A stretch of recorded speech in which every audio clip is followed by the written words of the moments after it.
ধানের জেলা দিনাজপুরে এমন ফসল ঘরে তুলতে ব্যস্ত সময় পার করছেন কৃষক। বাংলাদেশ ধান গবেষণা ইনস্টিটিউট উদ্ভাবিত নতুন জাতের ধান 103-এর ফলন ভালো হয়, খুশি কৃষক। রোগবালাই কম হয় নতুন জাতের ধান আবাদে কৃষকদের উদ্বুদ্ধ করছে স্থানীয় কৃষি বিভাগ। ফখরুল হাসান পলাশের তথ্য চিত্রে ডেস্ক রিপোর্ট। দিনাজপুরে এখন আমনের ভরা মৌসুম।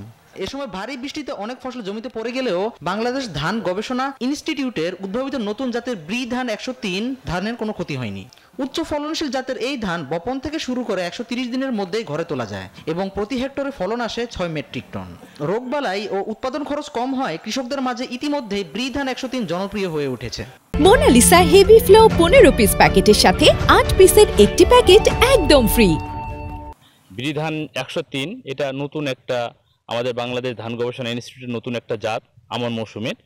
এই ধানটা আসলে অত্যন্ত ভালো একটা জাত, যার উচ্চতা হচ্ছে খুব মাঝারি আর ফলন অত্যন্ত ভালো এবং রোগ এবং পোকামাকড় প্রতিরোধী একটা জাত, যার কারণে আমাদের কৃষি অফিসের মাধ্যমে এই ধানের এখানে আমরা মোটামুটি 20 বিঘা মাটিতে রোপণ করেছি। এই বীজটা আমরা এলাকার কৃষকের মাঝে ছড়িয়ে দিব। এই কারণে উদ্দেশ্য হচ্ছে আমাদের যে পুরাতন কিছু কিছু কৃষক ভাই জাত ব্যবহার করেন, তাহলে এই জাতগুলো ওনারা আসলে বাদ দিলে কৃষকের ক্ষয়ক্ষতিটা কম হবে। আশানুরূপ ফলন দেখে আগামীতে এই জাতের ধান বেশি বেশি আবাদ করবেন বলে জানান চাষিরা। এই ধান যে এত ব্যাপক হারে ফলন, আমরা আগামীতে আরো ব্যাপক হারে লাগাবো। অবশ্যই ফলন ভালো হবে, তাহলে আমরা আগামীতে 103 ধানটা লাগার আরো বেশি করে চেষ্টা করব। 103 ধান খুব ভালো ধান, সুন্দর ধান হয়, শীষ লম্বা লম্বা, ফলন ভালো।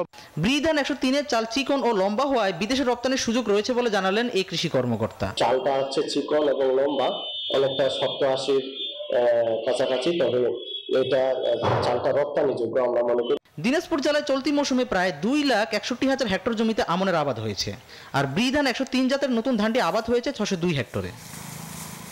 Desk report news 24।